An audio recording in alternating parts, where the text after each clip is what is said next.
Stay tuned to Kids Corner and set free from all tensions and worries.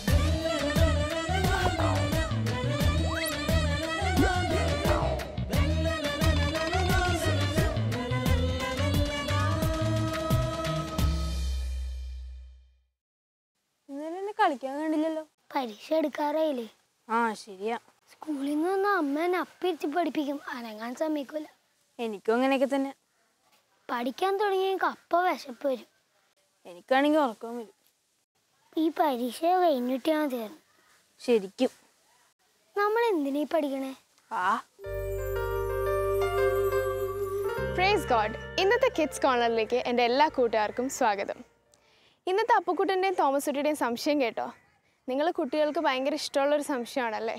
എപ്പോഴും എല്ലാ ദിവസവും ചോദിക്കുന്ന ഒരു കാര്യമായിരിക്കും.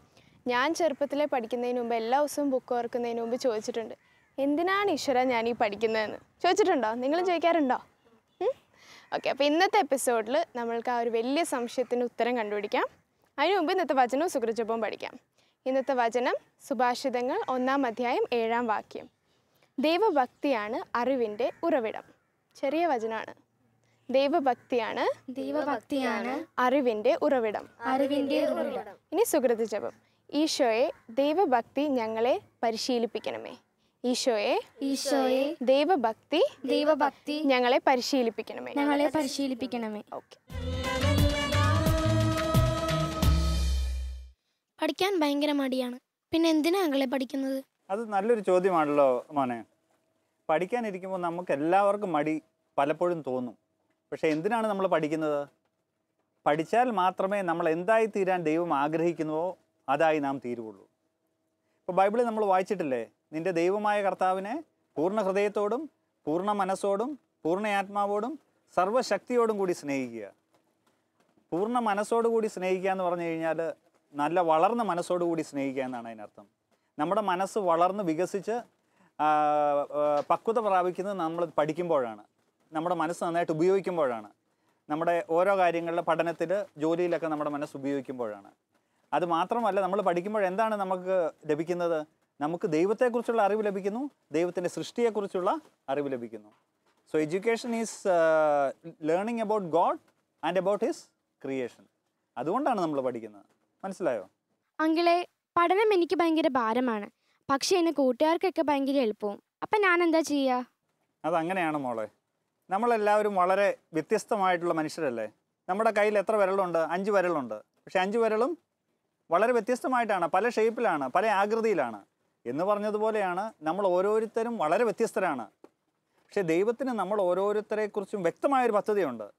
അതെൻ്റെ കൂട്ടുകാരനെക്കുറിച്ചുള്ള പദ്ധതി ആയിരിക്കില്ല എന്നെക്കുറിച്ചുള്ള പദ്ധതി. അപ്പം നമ്മൾ പലപ്പോഴും പറ്റുന്നത്, നമ്മൾ അടുത്തുള്ള എന്നേക്കാൾ നന്നായിട്ട് പഠിക്കുന്ന ഒരാൾ അല്ലെ കഴിവുള്ള ഒരാളെന്നൊക്കെ വെച്ച് നമ്മൾ കമ്പയർ ചെയ്യും. അപ്പം അങ്ങനെ വരുമ്പോൾ നമ്മുടെ മനസ്സ് അങ്ങ് ദുർബലമായി പോകുന്നു, അല്ലെങ്കിൽ നമുക്ക് പഠനം ഒരു ഭാരമാകുന്നു. പക്ഷേ ദൈവം അതല്ല ആഗ്രഹിക്കുന്നത്. ഓരോരുത്തരെക്കുറിച്ചും ദൈവത്തിന് വ്യക്തമായ പദ്ധതിയുണ്ട്. എങ്ങനെ ബൈബിളിൽ എന്താ പറയുന്നത്? നിന്നെക്കുറിച്ചുള്ള പദ്ധതി എൻ്റെ മുൻപിലുണ്ട്, അതൊരിക്കലും നിൻ്റെ നാശത്തിനുള്ളതല്ല, നിൻ്റെ ക്ഷേമത്തിനുള്ളതാണ്. നിനക്ക് ശുഭമായ ഭാവിയും പ്രത്യാശയും നൽകുന്ന പദ്ധതി. അപ്പം ചിലപ്പോഴെങ്കിലും നമുക്ക് ഒരു മാർക്ക് കുറഞ്ഞു, അല്ലെങ്കിൽ വേറൊരാളുടെ അത്രയും നമ്മുടെ മാർക്ക് കിട്ടിയില്ല, അപ്പോൾ നമുക്ക് വിഷമമായി.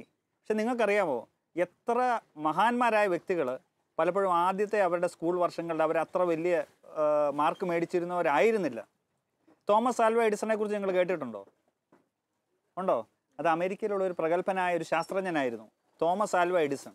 പക്ഷേ തോമസ് ആൽവ എഡിസൺ സ്കൂളിൽ പഠിച്ചുകൊണ്ടിരുന്ന സമയത്ത് അധ്യാപകർ വിചാരിച്ച് ഇദ്ദേഹം യാതൊരു ബുദ്ധിയില്ലാത്തൊരു വ്യക്തിയാണെന്നാണ് വിചാരിച്ചത്. He was thrown out of school. പക്ഷേ തോമസ് ആൽവ എഡിസൻ്റെ അമ്മയ്ക്ക് അറിയാമായിരുന്നു തോമസ് ആൽവ എഡിസൺ ബുദ്ധിയുള്ളൊരു കുട്ടിയാണ്, ആ കുട്ടിയെക്കുറിച്ച് ദൈവത്തിനൊരു പ്ലാൻ ഉണ്ടെന്ന്. അതുകൊണ്ട് ആ അമ്മ ആ കുട്ടിയെ പഠിപ്പിച്ചു. ആ കുട്ടി വളർന്നു വലുതായി, മിടുക്കനായി, വലിയൊരു ശാസ്ത്രജ്ഞനായി തീർന്നു. അപ്പോൾ ദൈവത്തിന് നമ്മളെക്കുറിച്ച് ഒരു പദ്ധതിയുണ്ട്. God believes in you and me. ദൈവം നമ്മളിലും നമ്മൾ ഓരോരുത്തരിലും വിശ്വസിക്കുന്നു. നമ്മളെക്കുറിച്ച് നല്ലൊരു പ്ലാൻ ഉണ്ട് എന്നുള്ളത് ദൈവത്തിന് അറിയാം. അപ്പം അതനുസരിച്ച് വേണം നമ്മൾ പഠിക്കാനായിട്ട്. എൻ്റെ അച്ഛൻ പറയുന്നു ഞാനൊരു ഡോക്ടറാണെന്ന്, എൻ്റെ അമ്മ പറയുന്നു ഞാനൊരു എഞ്ചിനീയർ ആവണമെന്ന്. ഞാൻ ഇതിൽ ആരാകും? അത് ആ ചോദ്യം അത്ര എളുപ്പമല്ല ഉത്തരം പറയാൻ. അപ്പോൾ നമ്മുടെ ചുറ്റും ഓരോരുത്തർ ഓരോ കാര്യങ്ങൾ പറയുന്നു. നമ്മുടെ ടീച്ചർ പറയുന്നു നീ ഇത് ഇന്നതായി തീരണം. നമ്മൾ ഓരോരുത്തർക്കും വളരെ വ്യത്യസ്തമായ കഴിവുകൾ തന്നാണ് ദൈവം നമ്മളെ സൃഷ്ടിച്ചിരിക്കുന്നത്. ചിലർക്ക് ഡോക്ടർമാരാകാനായിട്ടുള്ള കഴിവായിരിക്കും അങ്കിളിനെ പോലെ, ചിലർക്ക് എഞ്ചിനീയർമാരാകാനായിട്ടുള്ള കഴിവായിരിക്കും, ചിലർക്ക് അധ്യാപകരാകാനായിട്ടുള്ള കഴിവായിരിക്കും. ഇപ്പോൾ ലോകം മുഴുവൻ ഡോക്ടർമാരാണെങ്കിൽ എങ്ങനെയിരിക്കും? വേറെ എന്തെല്ലാം കാര്യങ്ങൾ ചെയ്യാനുണ്ട് അല്ലേ? ലോകം മുഴുവൻ എഞ്ചിനീയർമാരാണെങ്കിൽ എങ്ങനെയിരിക്കും? So each person is given quite unique abilities and talents. അതായി തീരുക എന്നുള്ളതാണ് നമ്മളെക്കുറിച്ചുള്ള ദൈവത്തിൻ്റെ പ്ലാൻ. പക്ഷേ നമ്മൾ ഒരാളാകണമെന്ന് നമ്മൾ വിചാരിക്കുന്നു.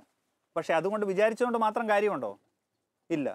അതിലേക്ക് നമ്മൾ പരിശ്രമിക്കണം, കൃത്യമായിട്ടുള്ള പദ്ധതികൾ ആവിഷ്കരിക്കണം. അപ്പോൾ പഠനത്തിന് ആയിട്ട് തന്നെ നമുക്കൊരു ചിട്ടയും ക്രമവും ഒക്കെ വേണം.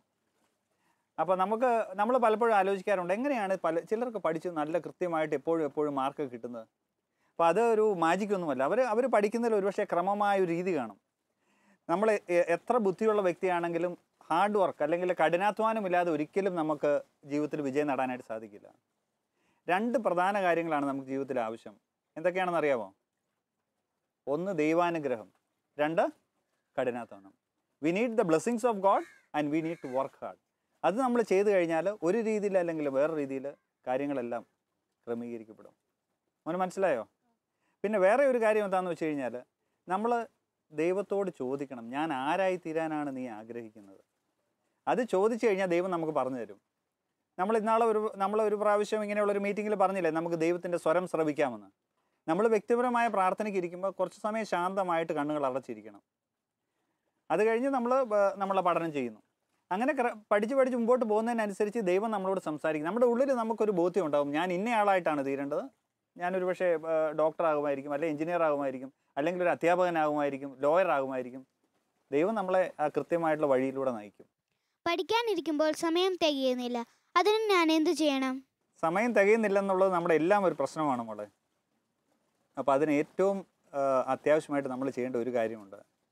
നമ്മളുടെ സമയം, അതിലേറ്റവും നല്ല സമയം ദൈവത്തിന് കൊടുക്കുക. എന്ന് പറഞ്ഞാൽ എല്ലാ ദിവസവും നമ്മൾ കുറച്ച് സമയം ദൈവത്തിന് നമ്മുടെ ഏറ്റവും നല്ല സമയം മാറ്റിവെക്കണം.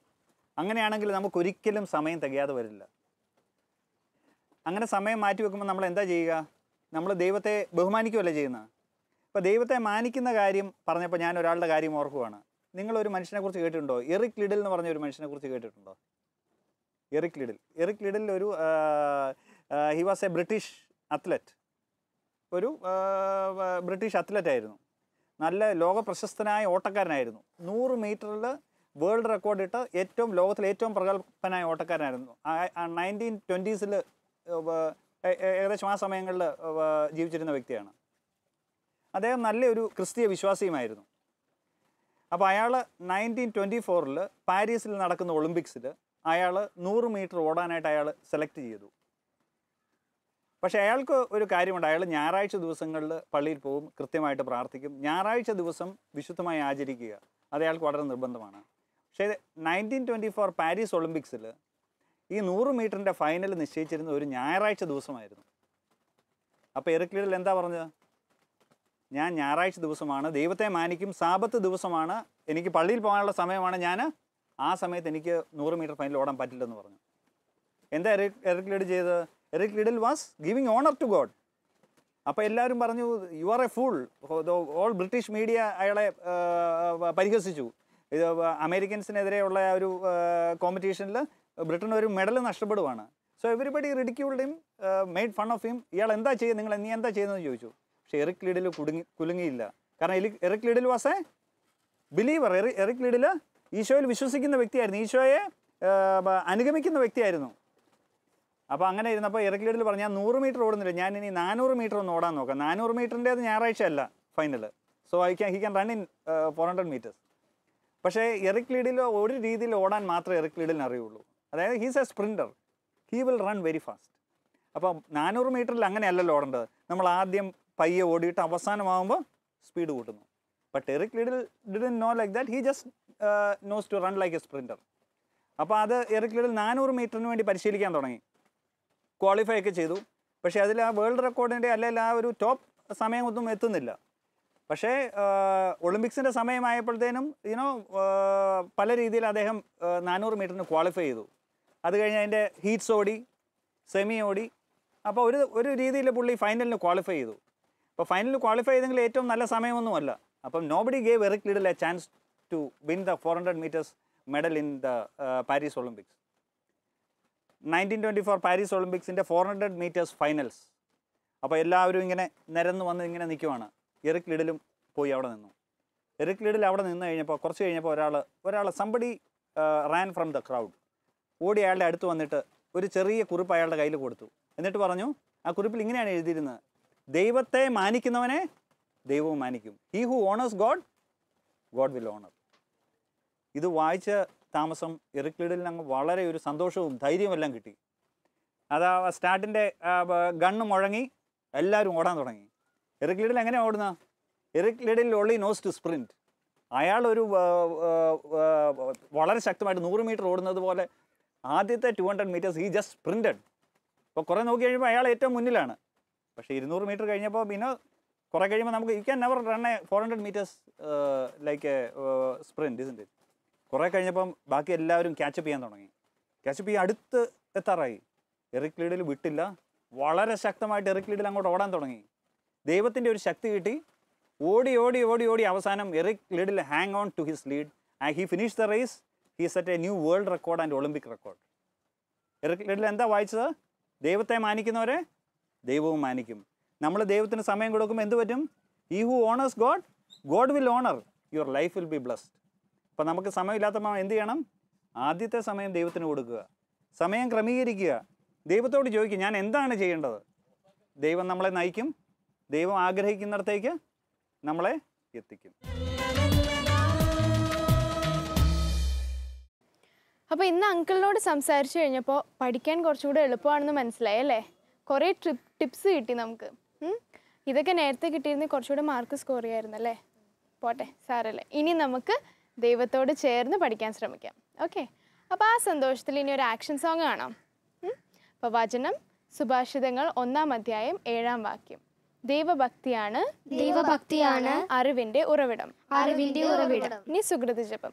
ദൈവമേ ദൈവഭക്തി ഞങ്ങളെ പരിശീലിപ്പിക്കണമേ. Okay.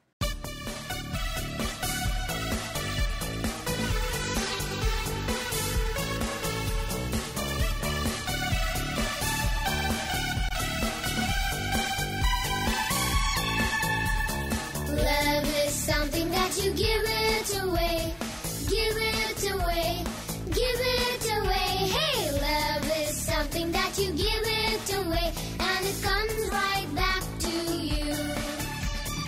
Love is something that you give it away, give it away, give it away. Hey, love is something that you give it away, and it comes right back to you. It's just like a magic penny. Hold it tight and you won't get any. Lend it, spend it, give it away, and it comes right back to you.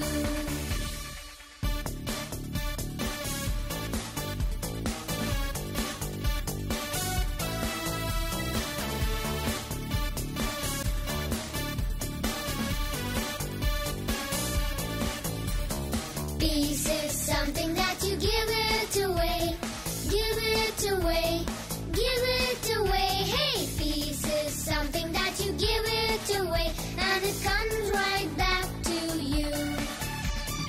Peace is something that you give it away, give it away, give it away. Hey, peace is something that you give it away, and it comes right back to you. It's just like a magic penny. Hold it tight and you won't get any.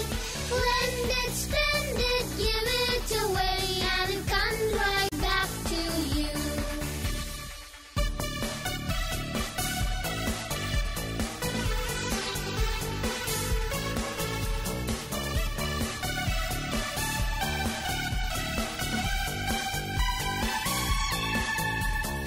Joy is something that you give it away, give it away, give it away. Hey, joy is something that you give it away, and it comes right back to you.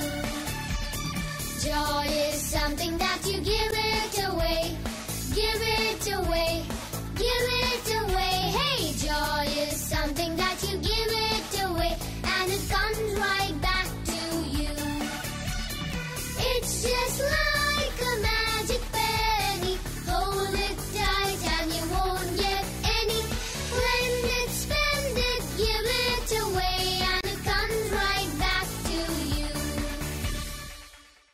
അടിപൊളി action song കണ്ടല്ലേ?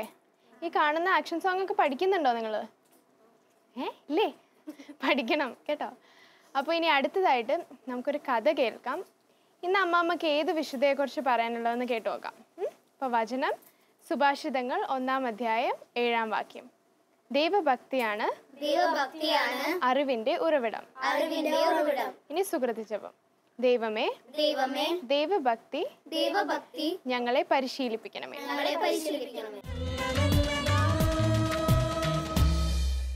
ഇന്ന് വിശുദ്ധ റീത്തയെക്കുറിച്ചാണ് നിങ്ങളോട് പറയാൻ പോകുന്നത്. വിശുദ്ധ റീത്തയെ കുറിച്ച് കേട്ടിട്ടുണ്ടോ? ഇല്ല. എന്നാൽ അത് നമുക്ക് കേൾക്കാം. വിശുദ്ധ റീത്ത ജനിച്ചത് ഇറ്റലിയിലെ ഉംബ്രിയ എന്ന പ്രദേശത്ത് കാസിയ എന്ന ചെറിയൊരു പട്ടണത്തിലാണ്. ആ പട്ടണം നല്ല ഫലഭൂയിഷ്ടമായുള്ള പട്ടണമായിരുന്നു. തന്നെയുമല്ല അവിടുത്തെ ജനങ്ങളും നല്ല ദൈവഭക്തരും നല്ല ദൈവവിശ്വാസികളുമായിരുന്നു. റീത്തയുടെ മാതാപിതാക്കൾ കർഷകരായിരുന്നെങ്കിലും നല്ല ദൈവഭക്തരായിരുന്നു. അവരെപ്പോഴും ധ്യാനിച്ചിരുന്നത് കർത്താവിൻ്റെ പീഡാനുഭവവും കർത്താവിൻ്റെ പീഡാസഹനങ്ങളും അതുപോലെ തന്നെ കുരിശുമരണവും ആ മുൾമുടിയും ഒക്കെ എപ്പോഴും ഇവർ പരസ്പരം പറഞ്ഞ് ധ്യാനിച്ചുകൊണ്ട് പ്രാർത്ഥിച്ചുകൊണ്ടിരിക്കുമായിരുന്നു. അതുപോലെ തന്നെ ഓരോ കുടുംബത്തിലും അവർ കയറിയിറങ്ങും. പല കുടുംബങ്ങളിലും പ്രശ്നങ്ങളുള്ള കുടുംബങ്ങളിലെല്ലാം കയറി ചെന്നുകൊണ്ട് അവരെ ആശ്വസിപ്പിക്കും.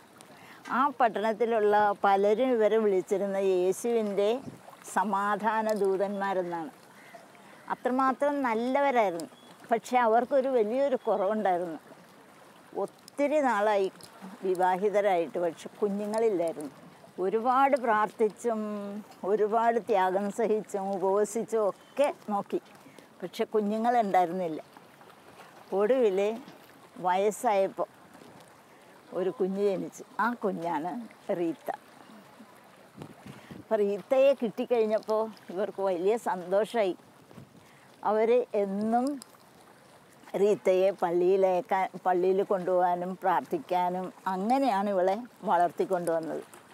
റീത്ത ഇങ്ങനെ വളർന്നു വന്നപ്പോൾ റീത്തയ്ക്ക് ആഗ്രഹം തോന്നി, എനിക്ക് വലുതാവുമ്പോൾ ഒരു സന്യാസിനിയായി ജീവിക്കണം, അതായത് കന്യാസ്ത്രീയായിട്ട് ജീവിക്കണമെന്ന്. അങ്ങനെ അവൾ ആഗ്രഹിച്ച് പ്രാർത്ഥിച്ചുകൊണ്ടിരുന്നു. അതേസമയം വൃദ്ധരായ മാതാപിതാക്കളെ ഒത്തിരി സ്നേഹിച്ചും ആദരിച്ചും അനുസരിച്ചും ഒക്കെയാണ് അവൾ വളർന്നു വന്നത്. അങ്ങനെ ഇരിക്കുമ്പോൾ 12 വയസ്സിലാണ് അന്ന് പെൺകുട്ടികളെയൊക്കെ വിവാഹിതരാക്കുന്നത്. മാതാപിതാക്കൾ ധൃതിയായി. എന്താണ്, അവർ വയസ്സായില്ലേ, പെട്ടെന്ന് മരിച്ചു പോയ ഈ മകളാര് നോക്കും? അതുകൊണ്ട് അവളെ എങ്ങനെയെങ്കിലും ആരെങ്കിലും ഏൽപ്പിക്കണം, വിവാഹിതയാക്കണം. അതിനു വേണ്ടി അവർ പരിശ്രമിക്കാൻ തുടങ്ങി. ഒത്തിരി വിവാഹാലോചനകൾ വന്നു തുടങ്ങി. അപ്പോൾ ഇവളുടെ ആഗ്രഹം മാതാപിതാക്കളെ അറിയിച്ചു. മാതാപിതാക്കളോട് പറഞ്ഞ്, എനിക്ക് ഒരു കന്യാസ്ത്രീയായിട്ട് ജീവിക്കണമെന്നാണ് ഞാൻ ആഗ്രഹിക്കുന്നത്. അപ്പോൾ മാതാപിതാക്കൾ പറഞ്ഞെന്താന്നാ, നീ ഞങ്ങളെ ഈ വയസ്സായ ഞങ്ങളെ ഇട്ടേച്ച് നീ കോൺവെൻറ്റിൽ പോകാനാ?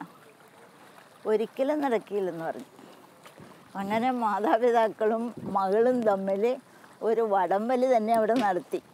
പക്ഷേ അവൾ ആലോചിച്ച്, അനുസരണം ബലിയേക്കാൾ ശ്രേഷ്ഠമാണെന്ന് അവൾ പഠിച്ചിട്ടുണ്ടായിരുന്നു.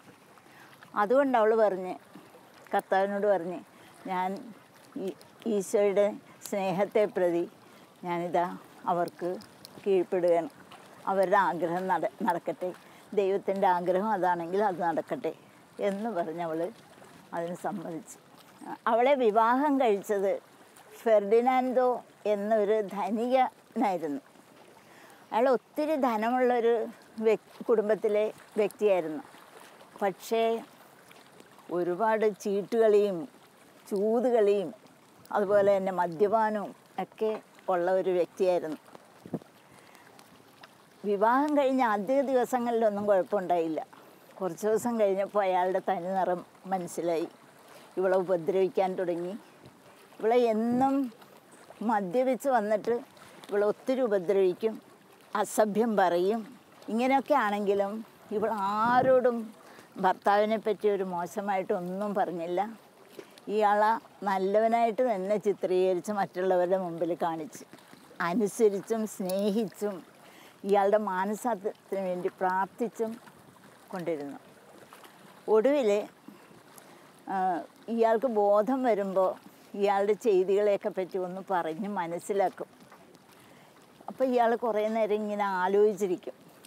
എങ്ങനെയും കുറേ നാൾ ഇവളുടെ പ്രാർത്ഥനയും പരിത്യാഗവും അതുപോലെ തന്നെ സ്നേഹപ്രകടനങ്ങളും ഒക്കെ കണ്ടുകൊണ്ട് ഇയാൾക്ക് കുറ്റബോധവും അതുപോലെ തന്നെ ദൈവത്തോടൊരു ഭയവും ഒക്കെ തോന്നിത്തുടങ്ങി. അങ്ങനെ അയാൾക്ക് മാനസാന്തരം ഉണ്ടായി. ഈ മാനസാന്തരപ്പെട്ട ഭർത്താവിനോടുകൂടി കുറച്ച് നാളെ ജീവിക്കാൻ പറ്റുള്ളൂ. അയാളെ ശത്രുക്കൾ കൊന്നുകളഞ്ഞു. കൊന്നു കഴിഞ്ഞപ്പോൾ ഈ മക്കൾ വലുതായി വരികയായിരുന്നു. മക്കൾ പറഞ്ഞ് അപ്പനെ കൊന്ന അയാളോട് ഞങ്ങൾ പകരം വീട്ടുമെന്ന്. അപ്പോൾ ഇവൾക്ക് പേടിയായി. അവൾ അങ്ങനെ തന്നെ ഒരുപാട് പ്രാർത്ഥിക്കാൻ തുടങ്ങി മക്കളെ സമർപ്പിച്ചുകൊണ്ട്. മക്കളോട് ഒരുപാട് ഉപദേശമൊക്കെ നോക്കിയിട്ടൊന്നും രക്ഷയില്ല. ഒടുവിൽ ദൈവത്തോട് പറഞ്ഞ് ഈ മക്കൾ ഈ മനുഷ്യനെ കൊന്ന് നരകത്തിൽ പോകുന്നതിനേക്കാൾ ഞാൻ ആഗ്രഹിക്കുന്നത് ഇവർ മരിച്ചു പോയാലും കുഴപ്പമില്ലെന്ന്. എന്തുവേണ്ട പിറ്റേ കൊല്ലം തന്നെ ആ മക്കൾ രണ്ടുപേരും മരിച്ചു കഴിഞ്ഞപ്പോൾ ഇവൾക്ക് ആ പണ്ടുണ്ടായിരുന്ന ആ ആഗ്രഹമില്ലേ കോൺവെൻറ്റിൽ ചേരണമെന്നുള്ള, ആ കോൺവെൻറ്റിൽ ചേരണമെന്നുള്ള ആഗ്രഹത്തിൻ്റെ ഇടയ്ക്ക് ഇവൾ ഒരുപാട് പ്രാർത്ഥിക്കുമായിരുന്നു. ഒടുവിൽ ഇവൾക്ക് 3 വിശുദ്ധരാണ് ഇവളുടെ എപ്പോഴും സഹായത്തിനുണ്ടായിരുന്നത്.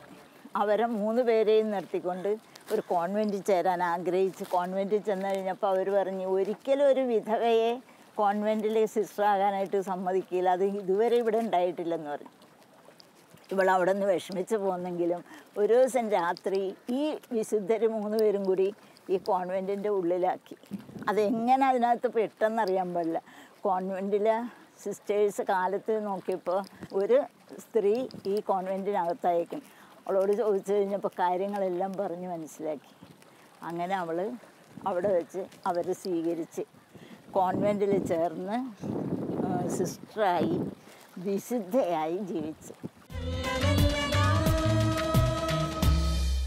ഇനി നമുക്കൊരു വിഷ്വൽ കാണാം. പഠിത്തത്തെക്കുറിച്ചാണ്. 2 കുട്ടികൾ എങ്ങനെ പഠിക്കുന്നു, അതുകൊണ്ട് അവർക്ക് എന്തുണ്ടാകുന്നു എന്നൊരു ചെറിയ വിഷ്വലാണ്. അപ്പോൾ നിങ്ങൾക്ക് ഇന്നത്തെ ടോപ്പിക്കിൽ കുറച്ചും കൂടെ ക്ലാരിറ്റി കിട്ടും. ഓക്കെ, അപ്പോൾ ഇന്നത്തെ വചനം സുഭാഷിതങ്ങൾ 1-ാം അധ്യായം 7-ാം വാക്യം. ദൈവഭക്തിയാണ് അറിവിന്റെ ഉറവിടം. ഇനി സുഹൃത ജപം. ദൈവമേ ദൈവഭക്തി ഞങ്ങളെ പരിശീലിപ്പിക്കണമേ.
ഇപ്പോൾ വിഷ്വലിൽ കണ്ടിട്ട് നിങ്ങൾക്ക് എന്ത് മനസ്സിലായി? നമ്മൾ സാധാരണ പഠിക്കുമ്പോൾ അത് നമ്മളുടെ കുഴപ്പമല്ല, അത് ഈ ഏജിൻ്റെ കുഴപ്പമാണ്. നമ്മൾ പല കാര്യങ്ങളിൽ ക്യാരിഡ് അവേ ആവും. ഇപ്പോൾ നമ്മൾ വിഷ്വലിൽ കണ്ട ആ കുട്ടി മൊബൈൽ ഫോണിലൂടെയാണ്. പലവർക്കും പല രീതിയിലാവും. ചിലർക്ക് വീഡിയോ ഗെയിംസ് ആവാം, ചിലർക്ക് മൂവീസ് ആവാം, TV ആകാം, സീരിയൽ ആകാം. അങ്ങനെ പല രീതിയിൽ നമ്മൾ ക്യാരിഡ് അവേ ആയിപ്പോവും. പക്ഷേ ആ മറ്റേ കുട്ടി ചെയ്ത പോലെ നമ്മൾ അതിനുവേണ്ടി ശ്രമിച്ചാൽ, നമ്മൾക്കൊരു ഗോള് നമ്മൾ മനസ്സിൽ വെച്ചിട്ട് അതിനുവേണ്ടി ട്രൈ ചെയ്താൽ നമുക്ക് ഉറപ്പായിട്ട് അത് ചെയ്യാൻ പറ്റും.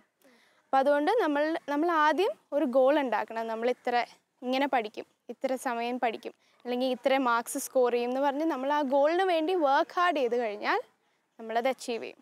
ഓക്കെ, അപ്പോൾ ഈ വിഷ്വലിലൂടെ അത് നിങ്ങൾക്ക് ക്ലിയർ ആയി എന്ന് വിചാരിക്കുന്നു. അപ്പോൾ ഇനി നിങ്ങളും അങ്ങനെ ചെയ്യുമോ? ഓക്കെ.